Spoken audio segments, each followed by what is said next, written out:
So we talked about some people when we broke. We talked about people who saw in our mind's eye and saw them doing things. What if you could only communicate like them? How would you feel? Frustrated that they can't understand. Frustrated? Or No, I'd go right to town. embarrassed? I'd go right to town. Hit them when I'm upset, punch them into the corner. Yeah. Uninhibited? Hey, I understand what I'm saying, why don't you? In the mirror. Okay. I would use nonverbal too, but not, wouldn't be nice. Huh? Well, wouldn't be What'd you nice. say? Hey, what'd you say? Huh? What? Said not. Said exactly. Okay. All right, well, let me phrase it a different way. If you had a choice of having no legs or not being able to communicate with anybody, which would you choose? No legs. No, I've been in that situation, so I'll say communication, because Having no legs. yeah, I almost lost this one. So yeah, I'd rather keep my legs and not be able to communicate, because there's different ways to communicate. No, but you can't communicate. But if there's no way to communicate, As in like no phone and no... Yep, that's right. you lost No your communication. your ability to communicate with Yeah, others. communication. I think it depends on the kind of person you are. I'm asking you.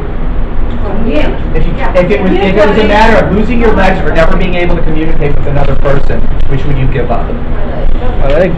Most people. Legs. I really don't know. Yeah, no, I'm sorry. Well, make a choice quick, because we're leaving soon and I gotta have one or the other. So, He's either leaving here with your legs or your voice. and you have such a nice voice. Like a little mermaid. So we talk about frustration and this other stuff. Why? So most people, it seems, said I'd give up my legs before I give up being able to communicate with anybody else. So what is the biggest problem in that? All right, so we work with kids or adults that have all kinds of different stuff. Maybe they can't make or combine speech sounds. Maybe they have Down syndrome or autism or seizure disorder or some rare kind of syndrome or hearing impairment, very severe hearing impairment and other stuff. What do all these people have in common? A challenge to communicate. Okay. What else? I'm human. Okay. We're all human. Okay. Yeah, I heard someone back there. I couldn't hear him. Okay. All right. Okay. So that's what every human being has in common. What about these particular people who are unable to communicate? What else? What do they all have in common? Thoughts and feelings that they can't express. Okay. So they're isolated. Misunderstood. Oh, sure. Misunderstood. They're stuck in themselves. It seems like what people are saying, if I could generalize, they're that frustrated or, Yeah, they might be at misunderstood. They might be. Yeah. But whether they're at peace or not, they're on their own, right? They're isolated, which is, so when you're in prison, where's the worst place you can be in prison? Isolation. Okay. Well, there's others. Yeah, okay. I'm not talking about Egyptian prisons. I'm talking about it's a solitary, right? Yeah. It's like the worst punishment there is. It drives people nuts. I think that's a technical term. Nuts it makes people insane. So, if that's the only condition that they ever had, you think they still suffer from it? Yeah? I'm just asking. I'm just wondering what you think. Condition in our community? Condition of being isolated. No, because you still have the ability to do it. Yeah. What about those Romanian kids that we read about? Those kids who are deprived of social interaction when they're little, and the rest of their lives are vastly different from kind of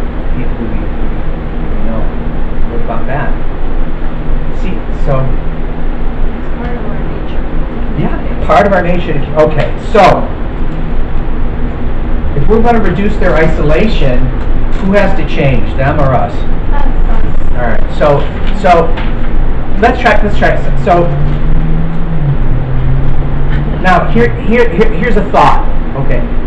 Now we talk about how we try different things to get people communicating. Maybe tell them what to do, or we try to be loving toward them, or we ask them some questions. But if it has to start with us, why are we doing those things to them? Why are we telling them what to do? Why are we asking them questions if we're the ones who have to change, right? Okay, so because if the change doesn't start with us, then the development that we want for the communication, right, it may happen or it may not, but even if it appears to happen somewhat, it's not going to necessarily change their ability to develop relationships, to make and keep friends, to become a kind of a person who can help others instead of only being helped. So this is a very important. This is a really important question, because fundamentally, we have this wall between us. I don't know about you guys, but I mean that's how I would experience. That's how I experienced it for a very long time. There's this wall between us and them. When I first started working with people who are autistic, I would feel, oh my God, these people have like a second sense. They know what I want to do, and they're doing something to thwart it. How do they know that? Not realizing, of course, it was a product of of me. I was looking at them.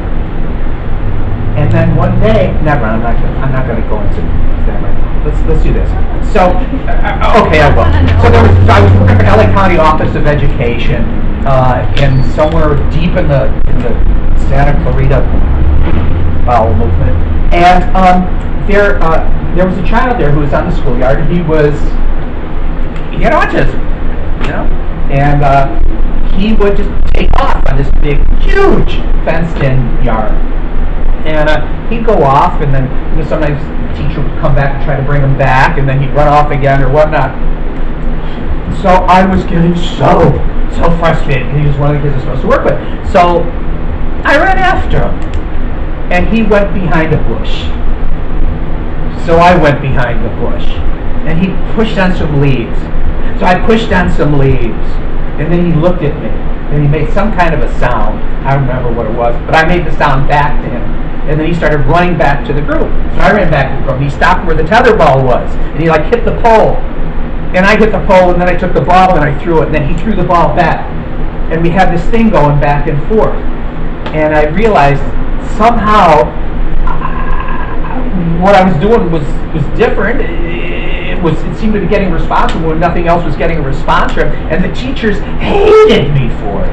They said, no, you can't be doing that, because everyone in the schoolyard is looking at you and all this stuff. But that's just the culture. That was the culture there. But I realized I don't want to be the way that I was. I don't want to do the kind of thing that I was doing before. I don't want to have that same kind of frustration. I want to find out how being with enough, what I can do that goes beyond, goes beyond that. I left that LA County shortly after that, probably before they could get rid of me. So what happened?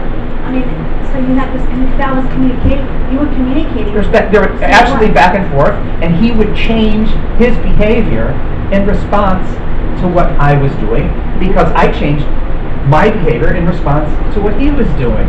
So even though he was just standing in some bushes, for the first time in his life, there was, I guess, I don't know, there was somebody who'd go stand in the bushes with him. And he, did his little autism thing or whatever thing it was he was doing, and I did it too. And that woke something up. We had back and forth going. The kind of back and forth we had going was not something that was going to be on his IEP. It wasn't going to be. It was somebody looking at it and thinking, "Whoa, that's weird." It doesn't matter. That was interaction, and it was a start of something. You feel that you build that relationship with a child the way that the child is. Yes. So the question. So we spent. I don't know. I mean, look, you guys are really smart. You had maybe had a lot of schooling, and you know, and we all have our own approach and everything. But to be able to, but what do we do to be able to? So, but what are the elements of successful interaction? How do we build interaction with another person as an equal? How do we do that even when they can't talk? So you look at this thing. These are like 5 strategies. The thing is, it's a way of looking at things. You got to have all of them at the same time. I'll say it real quick. So there's balance, where each person is doing about the same amount. Because like when this kid was hitting, you know, when he hit the bushes, if I would have kept hitting the bushes, he would have walked away. No, I just did it. I did it once, or he did it once. Maybe I did it twice. Okay. So can you say match the level of sophistication of what we do is something that the other person can do or could do if they stretch themselves just a little bit. The other thing is responsive. I'm not telling him what to say or trying to get him off to do my agenda. I'm responding to what he's doing, and I'm showing him through balance and matching that we're equal partners, and I show him another baby step he can do. You know, maybe his next baby step is hitting the bushes twice, but he's doing it because someone else did it. And so there's an interaction there, and we're both changing together. And then the other thing is sharing control. You know, so yeah, he'll lead half the time, but you know, then I'll try to lead half the time too. If he runs, you know, across the playground to go to the tetherball thing, you know, I'll introduce something new too. I'll throw the ball at him. You know, so we each are doing about half. Now that's an issue. That's another issue altogether, because a lot of times there are people who just want to do their own thing, right? The other thing is being playful and affirming. We're having a good time. We're enjoying it, and that makes them want to. Stay in the interaction. Anybody ever take any theater courses here? Yeah? What's LA? So you know that exercise, mirroring. Let's do that. Let's do that for a second. So let's see. Can you pair up? Is that okay? I do that. Okay. Awesome. Good. Okay. So one person in each pair. Raise your hand. Is that okay? What? Are you on strike? No. You don't have a pair. What? Everybody in a pair? Oh my God, my thing broke. Okay. We should have enough for everybody to have a Okay, so the person you have your hand up, you're going to be A, and the other person is going to be B. And here's our challenge. So if you know this game, and if you haven't done it before, you probably heard about it, or may have, maybe, I don't know. But one person moves, and the other person moves the same way at the same time as the person who is initiating. Okay? Now the challenge is to be possible. In other words, if we do like some kind of really fast, weird movement, you're going to lose the other person, right? So the challenge is to be possible. Okay? So let's try it. Maybe it feels a little goofy or whatever, but let's just try it. Do you have a partner? Let's do it. Okay. Yeah, I'll come down. All right. So let's try it at a moment. So you be A. I'll be B. You're the one I'm gonna mirror.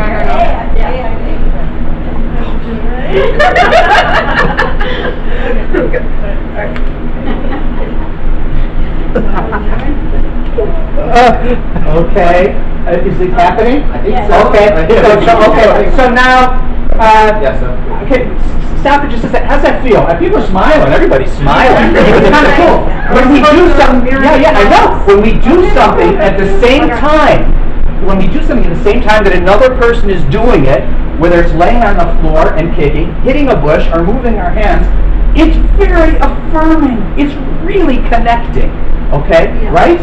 It feels that way no matter, because as a biological being, it freaking feels that way. You know, it just does. So, okay, now let's change our other. Now B lead, okay? Backwards? Yes. Okay. My turn? Keep going. Keep going. Okay, now nobody lead. Or both, either that or both lead. So if somebody was looking at this, if somebody was looking at you, they could not tell who is leading. I think we're failing. I mean, we're still doing the same thing. It's great. Oh, you can get out of it really quick. Oh, I think they could tell you to do that.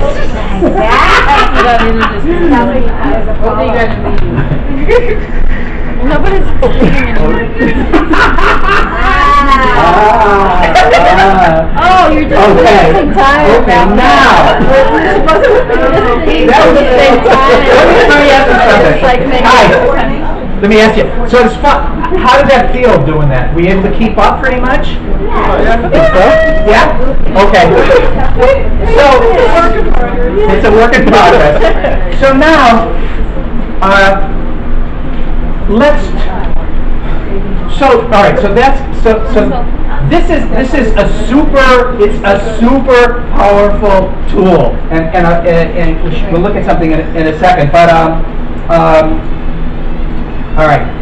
So what made us able to do this with the other person? To have that connection, we were both doing things that the other person. I'm answering my own question.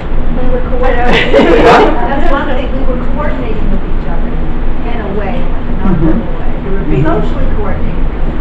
So what's another way to say coordinating? They were in group. Huh? I was gonna say we were matching each other. You're matching each other. You're Yeah, balanced. you're being balanced. You're both doing the same amount. You do things that are possible. You're being responsive.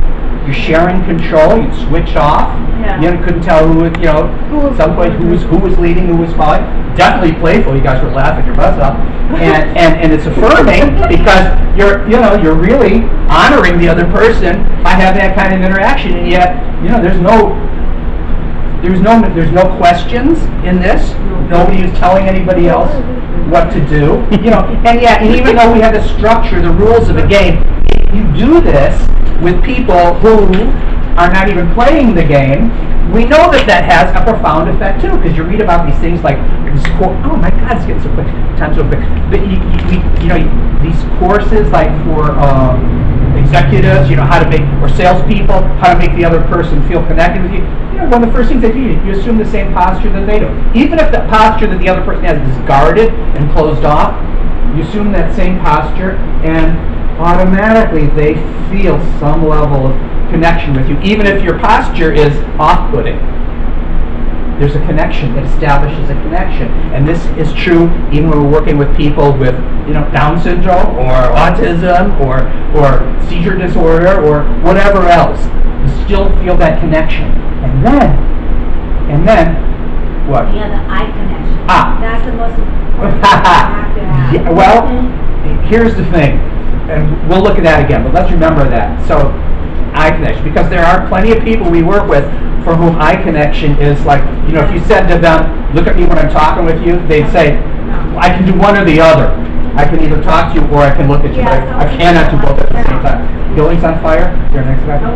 All right. But the connection is not just eye connection. Yeah. It's like for me, for a minute, I was like this, right? And you still follow what I was doing. No, it was my job. I was waiting for you to open your eye. No, but you still just following exactly what you were doing. True. That is true. Okay.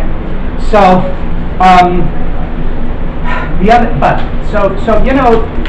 there's, when you hear about floor time, you get on the same level as them. But I went to a workshop with the guy who was like in charge of floor time after the originator died. I won't say who it was, but the person who took over from everything, and he's working with a speech pathologist, and they were demonstrating how floor. This was at a conference for speech pathologists. Huh? That wasn't. I think it was me. I'm not sure. I don't know what it is. Mine. I'm innocent, I tell you. The problem was there was no balance. There was no matching. It was very, very strange. This is not floor time, guys. This is something else. Because it looked a little like it when you were telling your story. Yeah. Then you said that then you initiated some stuff. Yeah, it looks like it because what we do is we're possible for the other person, and then we add a little thing onto it. we add a little thing onto it. And if you've got back and forth, the other person is going to try to do what you're doing. And I'll show you something. I'll show you something in the video. So instead of telling people what to do, we can inspire them like this. You know. Now, what do we do if somebody is isn't really especially? I'm going to kick this up a little fast now because I want to get you guys out of here early. We're supposed to go to. We said we'd go to 4, but we're going to get done way before that. If you want, which you probably do. So what happens when we're with somebody who is really kind of non-responsive? Like, this helped me so much in my marriage. I can't tell you. It's funny, but it's true. All right, let me get it. I already took the picture. No, I'm not supposed to. Yes. Okay. Oops, it's not the YouTube one. This is the one I want. Where is this? Oh, okay. I know where it is. Don't tell me. I know. Thank you. My can you see me? My eyes are green. My hair. Give me a second. I do. Okay. I know. Okay. So let's. I got it. Everybody see this? Kind of, sort of. If I move. Travis, are you okay? We're trying to save some lives. You're trying. What? Oh, is it the sun in your face? It's okay. It works tonight. Oh, don't worry about me. I just getting involved. Did that help at all? We all want everybody to be comfortable. All right.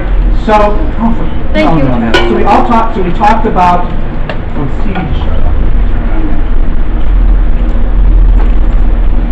Come on. Phillips, we're waiting.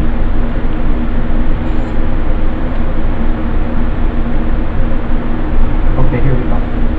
So we talked about back and forth with actions. And this should be coming on. Why is it not? Come on, man. Oh, I want this.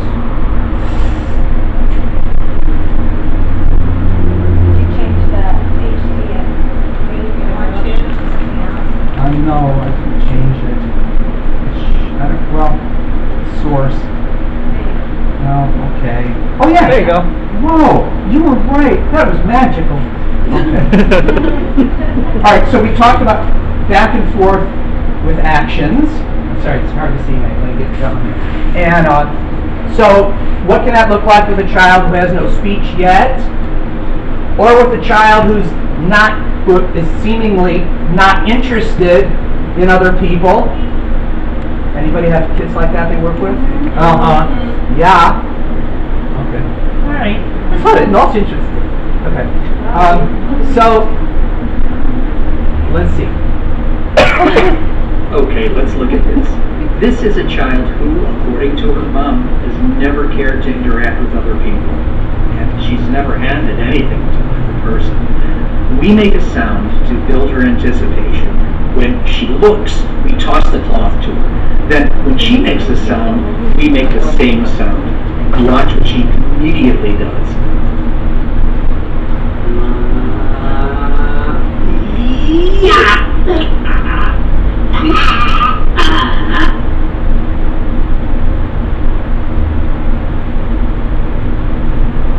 Okay, check out what's coming next. Now, she reaches out, maybe to return the cloth.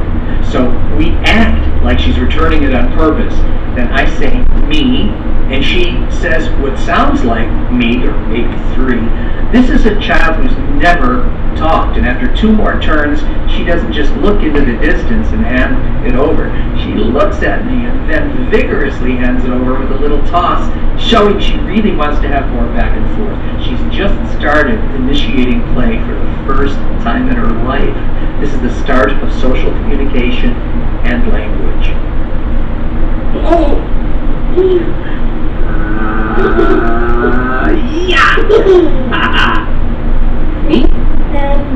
Trying to.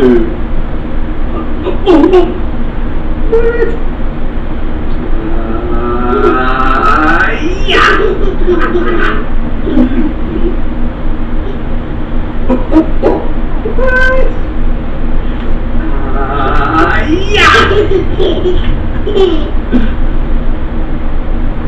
want to point one thing out. She had the cloth. I gave her the cloth, and she just kind of put it down near me. But we reacted as though she had done an intentional thing.